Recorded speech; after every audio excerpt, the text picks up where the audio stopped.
Hola, bienvenidos una vez más a Stan Medical, el podcast de medicina extrahospitalaria. Gracias por acompañarnos en este nuevo episodio.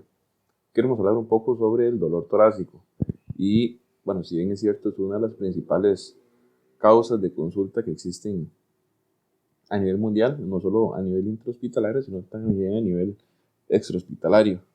Y partiendo del hecho de que somos una sociedad cardiocéntrica, es decir, nos enfocamos en que todo va en torno al corazón, principalmente desde el punto de vista de la población civil, es decir, omitiendo el hecho de profesionales en salud o cualquier otra persona que tenga algún conocimiento, así sea básico, sobre salud, acataría o pensaría en primera instancia que cualquier cosa que genere dolor en el tórax, pues directamente va a tratarse del corazón.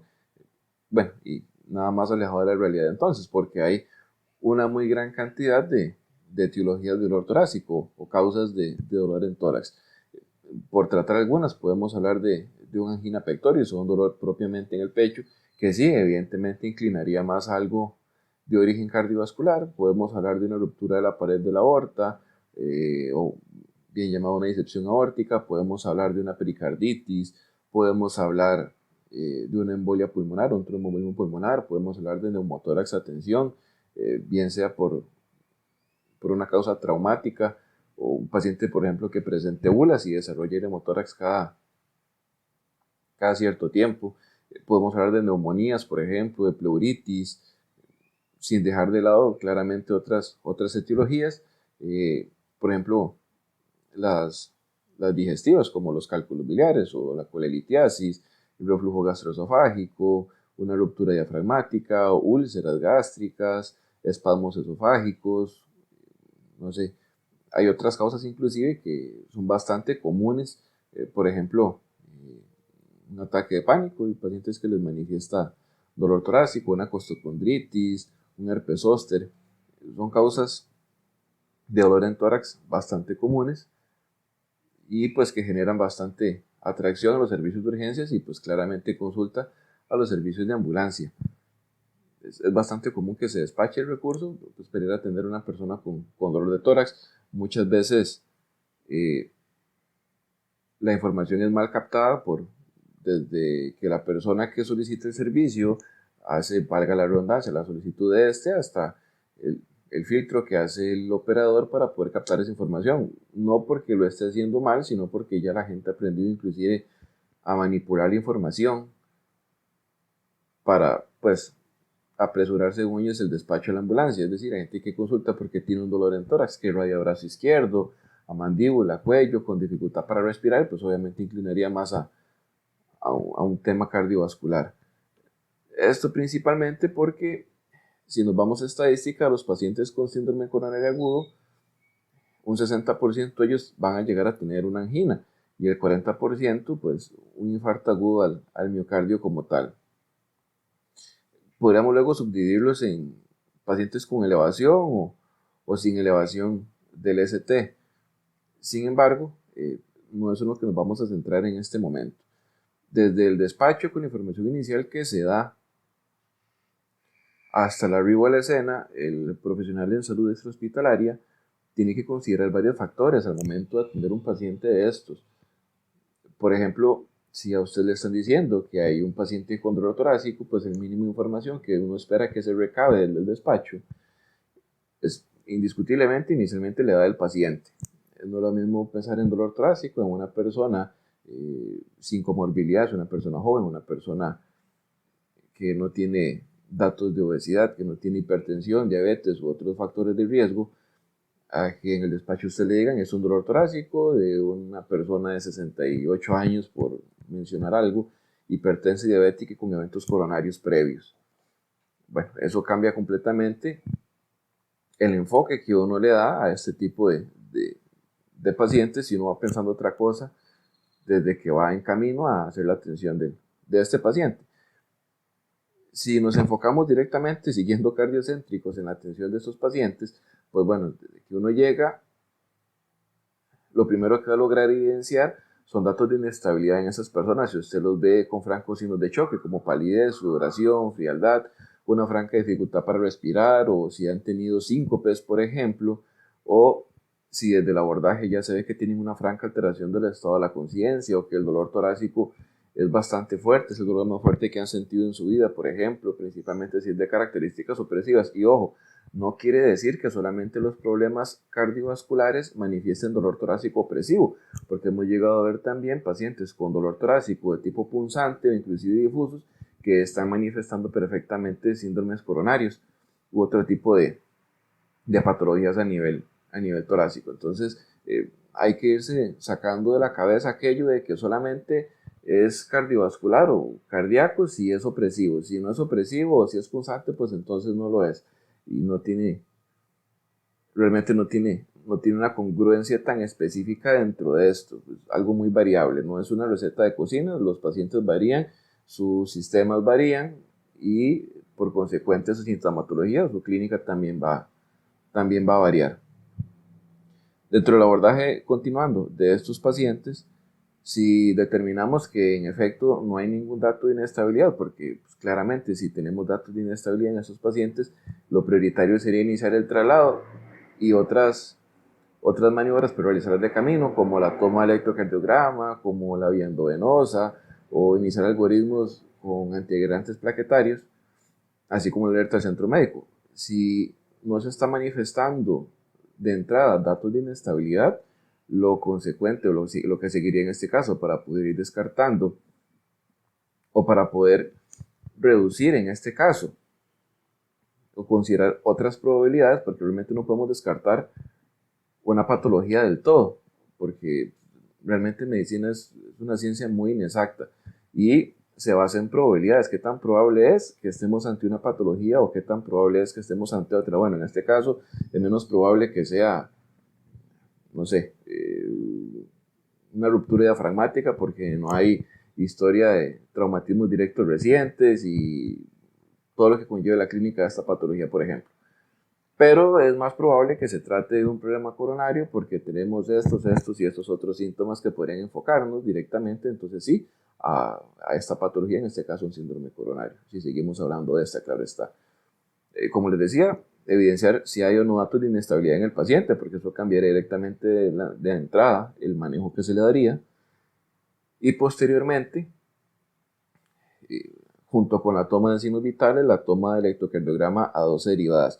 Y esto es fundamental, principalmente porque aún se logra ver en algunos servicios extrahospitalarios donde al paciente se le realizan solamente monitoreos cardíacos. Es cierto, tal vez no en todos los lugares se tiene acceso a electrocardiografía a dosis derivadas, sin embargo debiese de ser así porque es un gol estándar. El tema es que hay lugares donde sí existe el recurso y solamente se hace la toma de 3 derivadas, de 1, de 2 o de 3, o colocan 4 cables del monitor cardíaco, del electrocardiógrafo, y pues entonces toman de 1, de 2, de 3, AUR, L y F. Eso realmente no nos dice nada, nos están faltando todavía las caras coronarias. Hay mucha información que no estamos teniendo en este caso. A lo que lleva esto es a subestimar la patología que tiene el paciente. Y muy importante, el hecho de que el electrocardiograma no esté evidenciando isquemia, que no esté evidenciando alteraciones electrocardiográficas en otras ondas para sospechar de otras patologías, o hablemos por ejemplo de bloqueos auriculoventriculares, no significa que en efecto el paciente no esté manifestando un problema cardíaco, porque recordemos que no todo problema coronario va a evidenciarse electrocardiográficamente de primera entrada. Podría pasar un tiempo hasta que empiecen a verse cambios morfológicos en el electrocardiograma. Si ya logramos descartar, o más bien, perdón, si ya logramos enfocarnos en otras patologías, porque la información que hemos recabado hasta el momento nos dice, no me parece que sea un dolor torácico porque el electro no está mostrando cambios, o más bien que no sea un problema cardíaco, perdón, porque el electro no está mostrando cambios, porque no hay datos de inestabilidad, porque el dolor torácico se dio, porque no hay antecedentes médicos que puedan ser tomados como comorbilidades, porque cualquiera de estas causas, entonces, bueno, el caso no termina ahí, hay que tratar de ir identificando cuál es el agente causal de ese dolor en tórax. es donde nos enfocaríamos entonces en este caso a las otras causas, como se les mencionaba anteriormente, por ejemplo, una disección aórtica, principalmente si hay antecedentes de este tipo de vasculopatías, donde ya el paciente muchas veces tiene conocimiento de esta, o por ejemplo, si hablamos directamente de un caso de trauma y el paciente pues, está manifestando signos francos de un neumotórax, como la dificultad para respirar, la abolición de los ruidos pulmonares en alguno de los dos hemitórax, en caso de que sea unilateral. La historia del trauma es muy importante en caso de que sea de origen traumático. Caso contrario, si hablásemos de un paciente con bulas, pues usualmente ese tipo de pacientes ya tiene conocimiento de que manifiesta esta patología. Eso pues hace un poco más fácil llegar a una impresión diagnóstica. Y no porque nos vayamos a enfocar directamente en eso, sino porque si ya el paciente le dice a usted es que yo tengo bulas y pues, usualmente tiendo a hacer un neumotórax cada cierto tiempo de manera espontánea, o es que estuve con tos por el motivo que fuera y bueno, desarrollé un neumotórax. Entonces esos pacientes se manejan. Hay que recordar también que el manejo de este tipo de patologías como el neumotórax es un poco más conservador y reservado ahora, porque antes inclusive a todos se le metía la aguja, a todos se les descompresionaba, inclusive llegaba a escucharse en la calle, si no tiene neumotórax, entonces se lo hacemos, porque yo creo o me parece que pueda tener un neumotórax. Es un poco complejo en realidad poder discernir un neumotórax a nivel extrahospitalario a menos que hayan signos duros. Si usted está evidenciando en el paciente la lesión directa sobre el tórax, porque, no sé, iba en vehículo, no portaba cinturón, impactó el tórax contra el volante, y usted ve aquel gran estigma sobre el hemitórax derecho, por mencionar algún sitio anatómico, y tiene el enfisema subcutáneo, y usted ve la franca dificultad para respirar, y el paciente está hipóxico. Pero aparte de esto, y la franca taquicardia que podría esperarse, usted logra ver inestabilidad hemodinámica, el paciente está hipotenso, por ejemplo. Entonces sí, el paciente sí requiere la descompresión torácica con aguja. ¿Por qué no si no hay inestabilidad hemodinámica? Porque muchos de los pacientes tienden a resolver sus neumotórax sin la necesidad de la colocación de esto. Se les da un manejo conservador en el hospital y se manejan con imágenes. En la entrada a sala de choque se le realizará el FAS o lo que el personal médico considere para su abordaje. Sin embargo, no hay mayor beneficio de generar la punción del tórax del paciente si no manifiesta inestabilidad hemodinámica a nivel extrahospitalario y, en este caso, sobre el nivel del mar. Si estamos hablando de que si hay inestabilidad hemodinámica, pues evidentemente está recayendo en un shock obstructivo y si el paciente requiere que se le descompresione el tórax con aguja. Un catéter del mayor diámetro y longitud del que se tenga a disposición, ojalá un catéter para punción torácica, ya existen de manera comercial.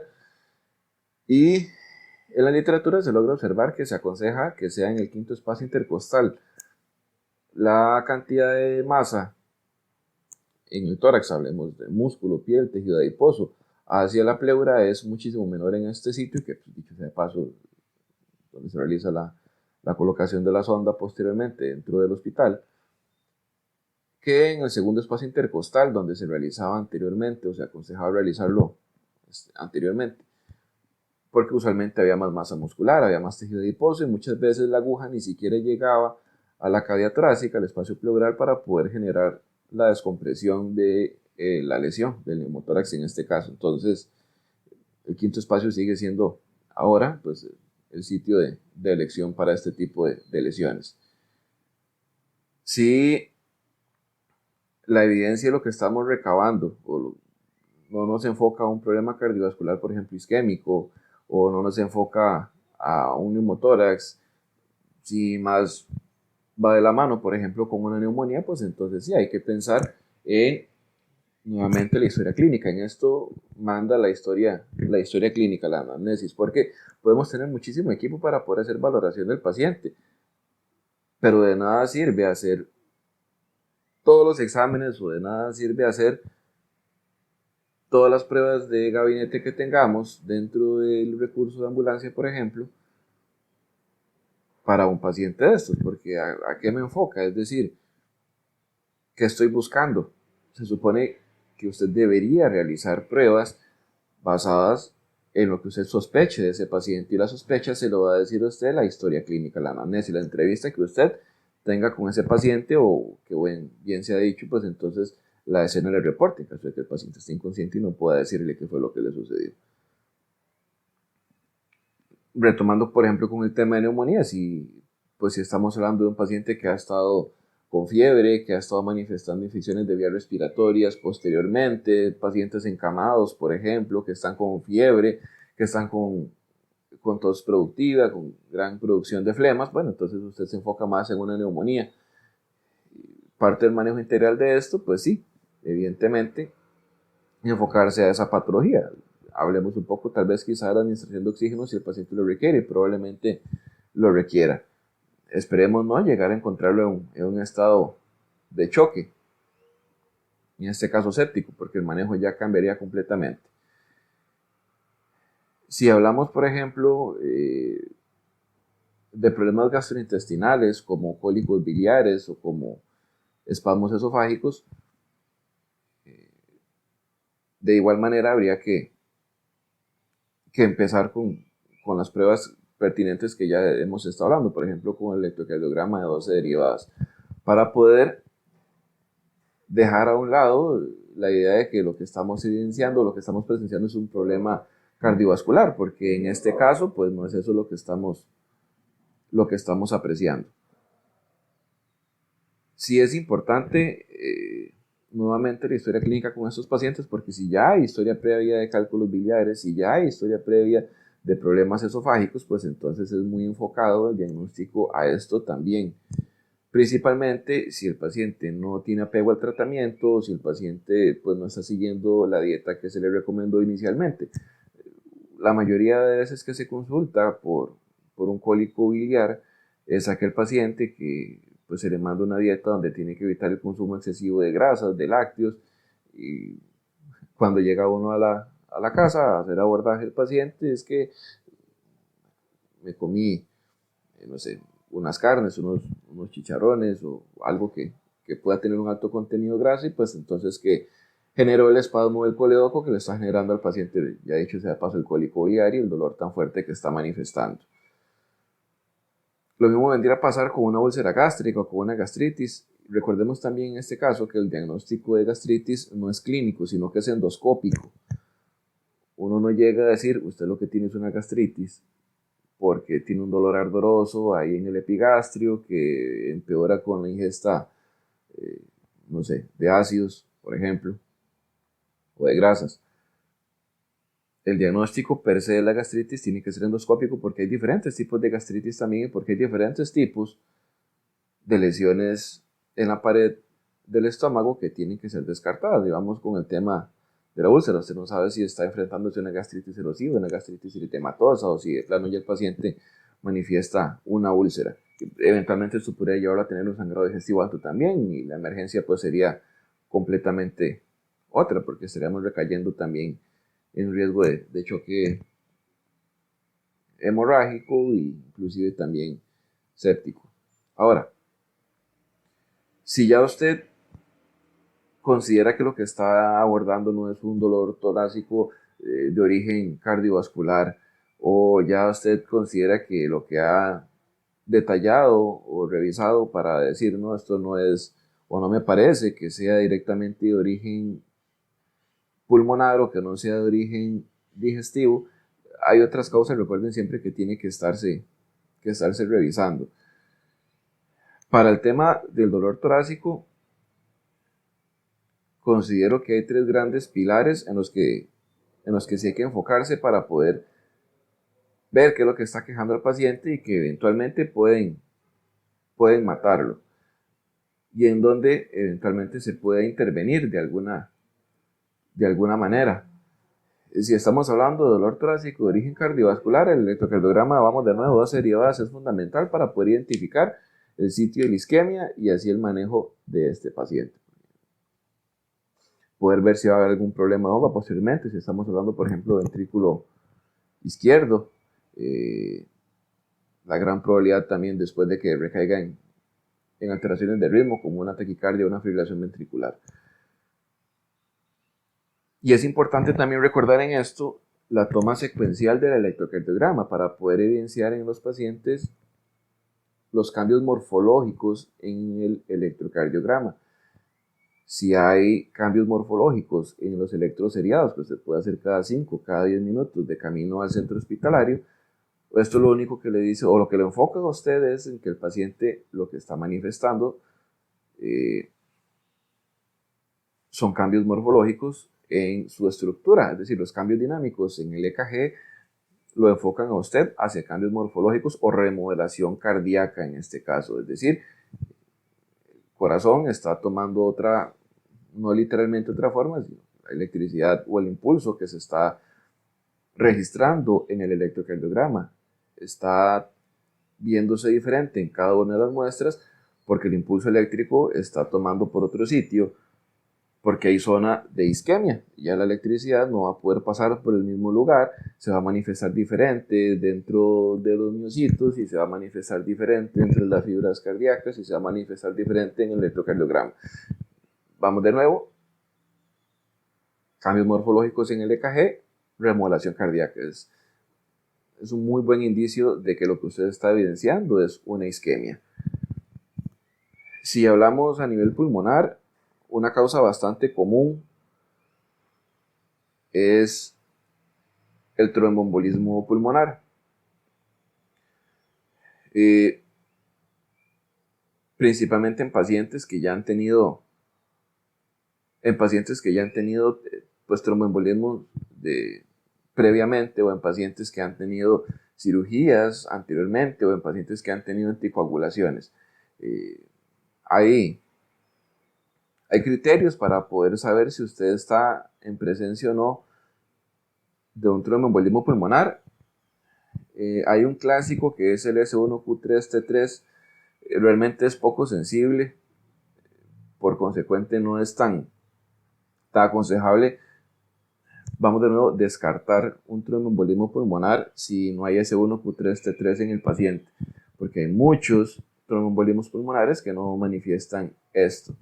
Dentro de lo más sensible podría recabar la taquicardia sinusal y la dificultad para respirar sin otra etiología, es decir, que no esté taquicárdico porque está con dolor, o que no esté con dificultad para respirar o hiperventilado. En este caso pensaría uno porque está con dolor. En este caso sería porque hay una obstrucción en vías respiratorias por la generación de un tromboembolismo. Si pueden buscarlo, existen los criterios de Wells para la probabilidad del tromboembolismo pulmonar. Y bueno, se basa en criterios donde ahí habla de un diagnóstico alternativo probable que tiene 3 puntos: signos o síntomas de tromboembolismo pulmonar, tromboembolismo o trombosis venosa profunda o tromboembolismo pulmonar previo, la frecuencia cardíaca por arriba de 100, lo que les hablaba de la taquicardia, cirugía o inmovilización dentro de las últimas 4 semanas, cáncer tratado dentro de los últimos 6 meses o metastásico, y la presencia de hemoptisis. El criterio de Wellens nos enfoca, entre mayor sea el puntaje, pues mayor probabilidad de lo que estemos enfrentando sea un tromboembolismo pulmonar. No así, como les repetía, con el tema del S1Q3T3. Respecto al manejo de esto, fuera de oxigenar al paciente, pues lo que podemos hacer en el traslado es monitorizarlo cardiovascularmente, así como el resto de sus signos vitales y la alerta del centro hospitalario. En datos de inestabilidad, pues entonces es mínimo lo que podríamos resolverle. Lamentablemente, el manejo de este tipo de pacientes tiende a ser intrahospitalario, por temas de anticoagulación, por temas de broncoscopía, por temas de TAC, por temas del manejo propiamente, como les digo, que sea dentro del hospital. Si nos vamos a los temas gastrointestinales, en situaciones que pueden poner en riesgo la vida del paciente, el sangrado digestivo alto es una causa bastante común, principalmente si hablamos de varices esofágicas. Como en todo paciente que esté con una pérdida masiva de sangre, que lo esté llevando a un choque hemorrágico, sangre se repone con sangre. No hay una medida sana para permitir volumen a un paciente con cristaloides sin esperar un daño adverso a lo que le estamos administrando. Si le estamos administrando grandes cantidades de soluciones salinas, si le estamos administrando grandes cantidades de lactato de Ringer, bueno, todo eso tiene componentes que van a llevar al paciente o encaminar al paciente a otro problema. Por ejemplo, una acidosis hiperclorémica. Aparte de la hemodilución y aparte de que podría llevarlo también, no sé, a un hemagudo pulmonar por la sobrecarga de líquidos. No tiene mayor sentido. Dentro del manejo de estos pacientes, sí, usted puede administrar una pequeña cantidad de solución salina para mejorar un poco la precarga, más no saturarlo. 125, máximo 250 cc de solución salina a nivel extrahospitalario deberían de ser suficientes y limítrofes para el manejo de estos pacientes. Vamos de nuevo, la idea no es encharcar al paciente, la idea no es hemodiluirlo, la idea no es generar una acidosis. También es importante si se tiene a disponibilidad la administración de algún inhibidor de la bomba de protones. Esto reduce la circulación mesentérica y por consecuente disminuye la hemorragia que ya se está sufriendo per se, más que como gastroprotector y como otra cosa. El manejo también incluye antibioticoterapia y otras medidas pues, de las que no se tienen tampoco acceso a nivel extrahospitalario. No quiere decir que no podamos sospechar del agente causal del dolor del paciente en este momento.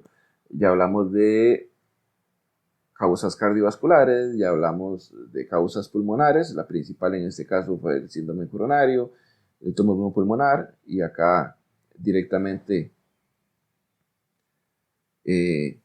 una úlcera perforada que esté sangrando. Y respecto a otras causas donde no se está poniendo en riesgo la vida del paciente, como la costocondritis o el ataque de pánico que le está generando al paciente el dolor torácico y muchas veces inclusive el dolor en extremidades por los espasmos carpopedales que está sufriendo, es muy importante no menospreciar las patologías, no menospreciar los pacientes. ¿Por qué? Bueno, primero, el hecho de que el paciente esté hiperventilado, el hecho de que el paciente tenga un ataque de pánico, de que tenga una crisis ansiosa, que tenga una crisis de ansiedad, no lo exenta de estar sufriendo otro problema torácico, de cualquier otra de las etiologías que aquí se manifiestan. Imagínese usted, por ejemplo, estar sufriendo, no sé, una taquicardia supraventricular, su corazón está en 200 latidos por minuto. El dolor en el pecho que usted va a tener, la sensación de dificultad para respirar y las palpitaciones, hay muchos pacientes hasta las refieren en el cuello, es algo súbito, es algo que usted no espera sentir, es algo que lo va a asustar, probablemente recae un ataque de pánico. Se lo digo porque lo he visto. Hemos llegado donde hay pacientes que están con una franca crisis ansiosa, con un franco ataque de pánico y me duele mucho el pecho, y otro personal que dice, no, lo que usted tiene es un ataque de pánico, respire profundo y quédese aquí en la casa y no va a tener nada. Bueno, usted no sabe eso porque el paciente le está doliendo el pecho. ¿Cómo sabe que la causa del dolor torácico no es otra? Todo dolor torácico tiene que ir acompañado de un EKG de 12 derivadas. Entonces, hemos llegado a ver pacientes que están con la crisis ansiosa, con el dolor torácico, se le realiza el EKG y se evidencia esta arritmia, por ejemplo, la taquicardia supraventricular. Bueno, ahí está el causal del ataque de pánico del paciente, la crisis ansiosa que tiene ese paciente.